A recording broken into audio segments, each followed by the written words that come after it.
Welcome back to OTT Sports. I'm Michael Broughton. And I'm Mark Panis. And Mark, today, one of my favorite subjects to discuss, debt and sports. And really, it's a case of, we've seen this press recently of, okay, so here's a debt provider, and the story was MSD, Michael Dell's office. Yeah. Having stakes, well, not stakes, debt in multiple Premier League football clubs, and raising the question of, should this be allowed or not? This kind of ignores the fact that Macquarie, Apollo, Aldermore, a bunch of others have had debt in multiple football clubs for years, right? So it's interesting now that it's raising its head now, and I think maybe misunderstands debt and equity, right? Whereas one actually owns it, one actually just wants to get paid on a risk reward basis, and charging interest that it thinks is appropriate. But also the fact that, and this is where I'd love to hear your thoughts, because it's quite a free market approach over here, right? You go to the market and find the best debt deal that you can do. And Man United, that's going to be different to Bournemouth, to Lille, to whoever it may be.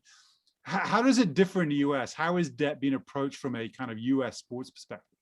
Well, I mean, that's it's a really broad landscape in regards to how debt's packaged. I mean, typically for the major US leagues, they have league-wide credit facilities that allow clubs to borrow at really attractive rates. And that really started when the leagues realized they needed to upgrade their stadia, when municipalities stopped funding new stadiums. And so these league-wide credit facilities were put in place so clubs could renew their stadiums, make investments, build new buildings, drive more revenue, give a better fan experience. And so I think at that level, the league-wide facilities are certainly very helpful. They're all backed, of course, by the tremendous media deals that drive the entire business forward. I think the difference is, when I look at Europe, is we have some examples now of the dog literally catching the car, which is Elliott Management first stepped in and assumed control of AC Milan. More recently, as you just mentioned, Lille. Now you have a big institutional private investor managing two professional clubs. Ideally, I'm sure, looking to exit at some point, but now it's an operator. And to your point about what's happening in the Premier League, this is not Barclays doing a sponsorship deal with the league and then providing facilities to any number of its clubs. This is a private firm having recourse against multiple clubs in a situation where, given current circumstances, they may actually default. Right, but I think, to me, the question though is that the debt provider typically does not go in ever wanting to own the asset, right?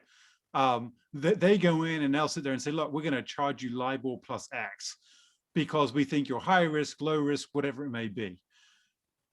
In some circumstances, and I think it's an interesting one you say, Elliott, and certainly AC Milan, because from day one, it just didn't look like a deal that was ever going to make sense with the Chinese investor, and that he'd probably default. So the question for me on the Elliott one was, did they see that as a cheap way to end up owning an asset, and actually that they could then run it, operate it better, and then sell it and make a profit that way? And actually their return would be a 20 plus IRR instead of 12% on a high yield debt note. Whereas I think most are sat there saying, well, look, 8 to 12%, we can take the interest. We're very happy. You guys run your business.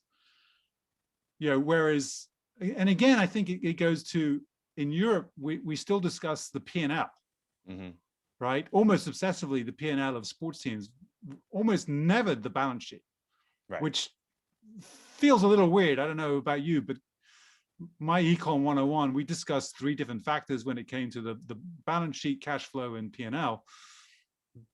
Thinking about it purely on one basis just feels a little stilted. A lot of that has to do with the regulations around financial fair play that actually have some perverse incentives to load debt onto your clubs as opposed to contribute equity on an ongoing basis into them. It is complicated, but to your point earlier, when you said Lenders don't go in hoping to realize the asset. You're 100% right about that. We're in a pandemic. We're in a multi-year pandemic right now. We think there's an end in sight. What does that mean? How are these clubs going to be able to survive? And all of a sudden, what happens if a private entity like MSD ends up with control over one club and another one is in the process of defaulting? It's you know, there are complications here that I think didn't really exist prior to the pandemic in the real sense. Right, and I think that's very much a watch and wait for us, right? And Yeah. probably something we will end up revisiting because something has happened. But for more, come to the OTT Sports Speakeasy on Clubhouse. Check us out on Instagram, Twitter, YouTube, and of course us on LinkedIn. Ciao.